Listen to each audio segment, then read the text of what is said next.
magic. Magic. Ang bola. Makikula. Magic. Teka.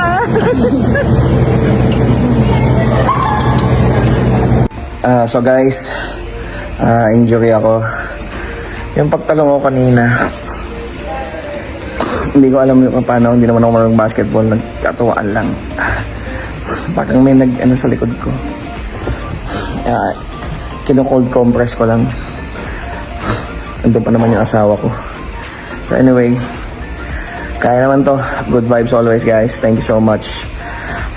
Bye.